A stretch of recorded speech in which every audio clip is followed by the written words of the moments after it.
Hello বন্ধুরা, সুজিস পৃথিবীতে সবাইকে স্বাগত। পুরী সিরিজের সেকেন্ড ব্লগ নিয়ে চলে আসলাম। আমরা পুরীতে আসি মেনলি দুটো কারণের জন্য। প্রথম আর প্রধান কারণ হলো প্রভু জগন্নাথ দেবকে প্রাণ ভরে দর্শন, আর দ্বিতীয় হলো সমুদ্রদেবের মনোরম শোভাকে দর্শন করার জন্য। তাই আজকে তোমাদের সবাইকে নিয়ে চলে আসলাম পুরীর মন্দির দর্শন করার জন্য। পুরীর জগন্নাথ মন্দির ভগবান বিষ্ণুর আরেক রূপ প্রভু জগন্নাথ দেবকে উৎসর্গ করা হয়েছে। মন্দিরে 4টি প্রবেশদ্বার আছে।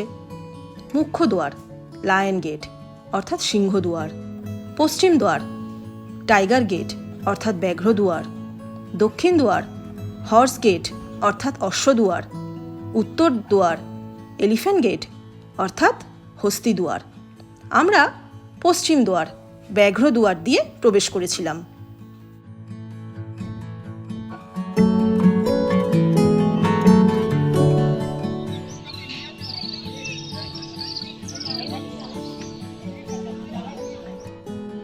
প্রায় বহু বছর পর পুরীর মন্দির দর্শন করতে আসলাম। এসে এক ভিন্ন অভিজ্ঞতা উপলব্ধি হলো। তোমরা দেখতেই পাচ্ছ পুরীর মন্দির আরো কত সুসজ্জিত এবং অর্গানাইজড হয়ে উঠেছে।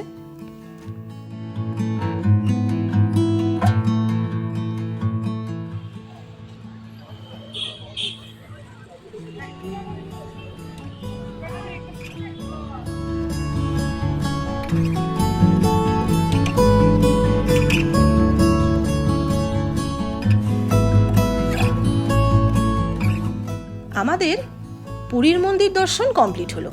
চলো এবার তোমাদের নিয়ে যাই পুরীতেই আমাদের গুরুদেবের আশ্রমে। আমাদের গুরুদেব হলেন পরিব্রাজক আচার্যবর শ্রী শ্রীমদ দুর্গা প্রসন্ন পরমংশদেব। গুরুদেবের আশ্রমের দূরত্ব মন্দির থেকে মাত্র 10 মিনিট।